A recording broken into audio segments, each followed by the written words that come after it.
तो ये video how to get Schengen visa in first attempt का ये 6th पार्ट है और इस पार्ट में आपको मैं बताने वाला हूँ कि कौन सी कंट्री आपको इजीली वीज़ा दे देगी और किस तरह से आपने अप्लाई करना है इस वीज़े को कि आप सक्सेसफुली अपना वीज़ा ले लें। तो मेरा नाम है रमन और आप देख रहे हैं ग्रैब माई वीज़ा। तो सबसे पहले जब हम इस चीज़ पे बात करते हैं तो एक चीज़ हमें समझनी बहुत ज़्यादा ज़रूरी है कि जब भी हमने शेनेगन में अप्लाई करना है और जिस भी कंट्री का अप्लाई करना है, उस कंट्री का अगर मान लीजिए नॉर्मली इस टाइम हमारा नॉर्वे का सक्सेस रेशियो बहुत हाई था और ये हमें कैसे पता लगा वो भी मैं आपको बताता हूँ कि मैंने नॉर्वे के केसेस ज़्यादा क्यों अप्लाई किए। हमारे नवंबर में, अक्टूबर में, सितंबर में बहुत सारे वीज़ा आए हैं। ये पिछले 3 मंथ के वीज़ा हमारे पास कम से कम 25 से 30 वीज़ा नॉर्वे के हैं और इतनी मतलब सक्सेस रेशियो कोई भी और कंट्री की हमारी नहीं रही पास्ट में।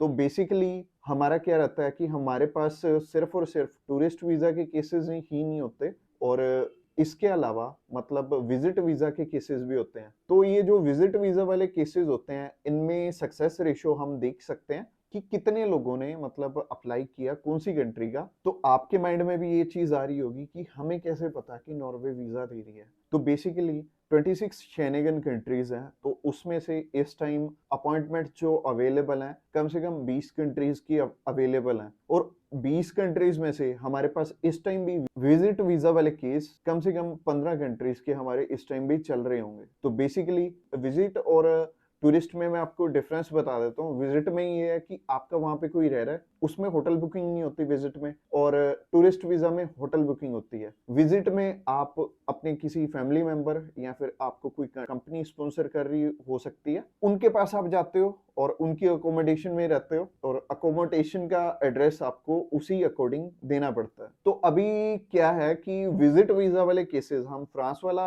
इटली में नहीं डाल सकते, इटली वाला नॉर्वे में नहीं डाल सकते। हमें जिस भी कंट्री से स्पॉन्सर आई होती है हमने उसी कंट्री का अप्लाई करना होता है। तो इसी करके हमारे पास सारे का सारा हम अपना पुराना रिकॉर्ड मेंटेन करके रखते हैं। बिल्कुल ऐसे ही नॉर्वे का बहुत अच्छा सक्सेस रेशियो रहा था विजिट में। तो विजिट में अच्छा सक्सेस रेशियो रहा तो हमारे पास एक प्रोफाइल आई थी, वो 6 बार रिफ्यूज थे शेनेगन से। तो बहुत सोच समझ के उनका हमने शेनेगन का टूरिस्ट वीजा अप्लाई किया था। इवन फर्स्ट टाइम किसी को कन्विंस किया था कि नॉर्वे का करते हैं। नॉर्वे के हमारे 6 आउट ऑफ 6 रहे हैं अब तक। तो उनका अप्लाई किया तो मतलब बहुत अच्छा रिजल्ट निकल के सामने आया और मेरे को इस टाइम तक भी 8 आउट ऑफ 8 हमारे वीजा थे हमारे पास। बट मेरे को फिर भी लग रहा था कि शायद हमारा ना तुक्का लग गया कोई, ये मतलब चीज पॉसिबल नहीं है कि मतलब टूरिस्ट वीजा हर किसी का लग जाए। बट उस टाइम पे, उस टाइम पीरियड के बाद मैंने बहुत सारे केसेस डाले नॉर्वे में और नॉर्वे से मेरे को पॉजिटिव रिस्पॉन्स ही आया। और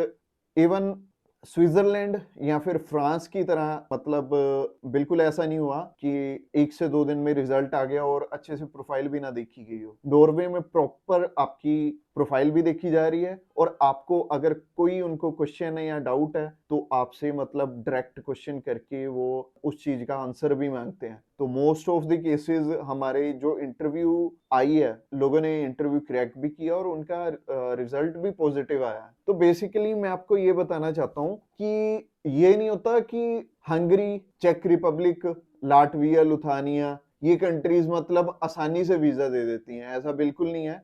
आपको एक चीज जरूर समझ लेनी चाहिए, जो भी कंट्री वीजा देती है वो आगे देती ही चली जाती है। बस आपको ये पता होना चाहिए कि मतलब आपने कौन सी कंट्री का इस टाइम अप्लाई करना है और कौन सी कंट्री का अच्छा टाइम चल रहा है। बेसिकली आपको कोई भी कंसल्टेंट अगर ये चीज कहता है कि आप चेक रिपब्लिक का कर लो, आप हंगरी का कर लो, तो आप उनसे एक बारी ये पूछ लेना कि आपके अब तक के कितने वीजा आए हैं। और अगर आपको लगता है कि 4 से 5 वीजा उनके लास्ट मंथ में ही आए हैं तो आपको उस कंट्री का अप्लाई कर देना चाहिए, क्योंकि ये जो टूरिस्ट वीजा है ये बहती हुई हवा की तरह होता है। जो मतलब जहां की हवा चल रही है वो चल रही है, उस टाइम पे बहुत सारे वीजा लग जाने वाले हैं। जब ये हवा रुकती है तो हमें नेक्स्ट कंट्री चूज करनी होती है कि नेक्स्ट कंट्री कौन सी अच्छी चल रही है। जो कि वीजा दे रही है इस टाइम। तो बेसिकली ये चीज आपको वो ही बता सकते हैं जो अच्छे नंबर्स पे केसेस अप्लाई कर रहे हैं विजिट वीजा के,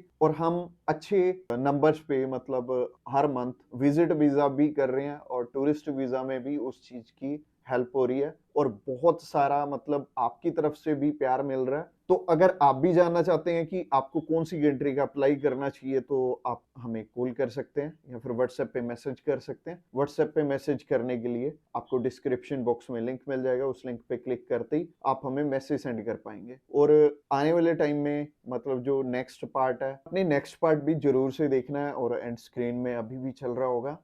जो अगला पार्ट है उसमें मैं आपको बताने वाला हूँ कि आप अगर खुद अप्लाई करते हो तो आपकी कितनी कॉस्टिंग आती है, और अगर आप हमारे थ्रू अप्लाई करते हो तो आपको कितने एक्स्ट्रा पैसे देने पड़ते हैं हमारे थ्रू अप्लाई करने में। तो वो वाली वीडियो भी जरूर से चेकआउट करना, बहुत सारी चीजें उसमें क्लियर होंगी आपकी। इस वीडियो को स्टार्टिंग से एंड तक देखने के लिए आपका बहुत बहुत थैंक यू, और मिलते हैं नेक्स्ट वीडियो में। और एंड स्क्रीन में वो वीडियो चल रही है, आप उस वीडियो पे भी क्लिक कर लो और आपको कॉस्टिंग का पता लग जाएगा कि हम कितने एक्स्ट्रा पैसे लेके आपका ये प्रोसेस करके देंगे। Thanks a lot for watching this video.